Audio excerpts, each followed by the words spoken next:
आइए आज हम बात करते हैं अय्यप्पा स्वामी की, जिन्हें हरिहर पुत्र भी कहा जाता है। ये भगवान शिव और भगवान विष्णु के पुत्र माने जाते हैं। पौराणिक कथाओं के अनुसार समुद्र मंथन जब हुआ तो उस समय भगवान विष्णु ने मोहिनी रूप धारण किया था, जिससे भगवान शिव जो हैं वो मोहिनी रूप पर मोहित हो गए थे और तब उनके मिलन से भगवान अय्यप्पा का जन्म हुआ था। इनके जन्म का कारण यह भी बताते हैं कि जब देवी ने महिषासुर नामक राक्षस का वध किया था, तभी से महिषासुर की जो बहन थी महिषी, उसने शपथ ली थी कि अपने भाई की मौत का बदला वो जरूर देवताओं से लेगी।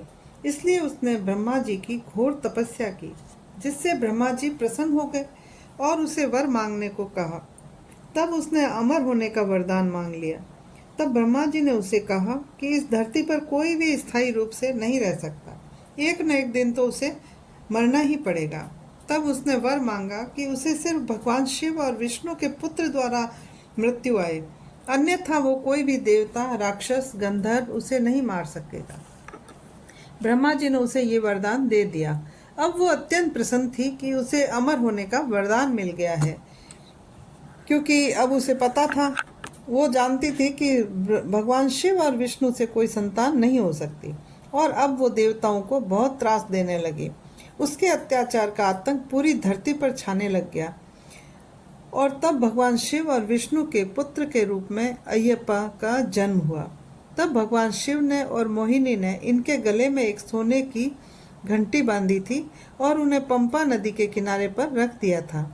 तब पंडालम के राजा राजशेखर ने इन्हें अपना लिया और पुत्र की तरह उनका पालन पोषण किया।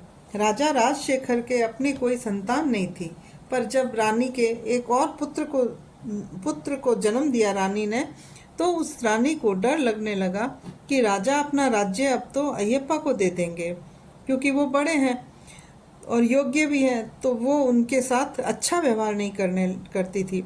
और एक बार उसने बीमारी का बहाना किया कि उसकी बीमारी बाघिन का दूध पीने से ही ठीक होगी।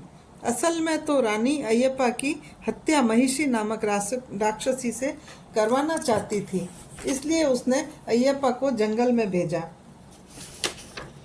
जब अय्यप्पा अपनी माता के लिए बाघिन का दूध लेने के लिए वन में गए, तो महिषी नामक राक्षसी उन्हें मारने के लिए आई।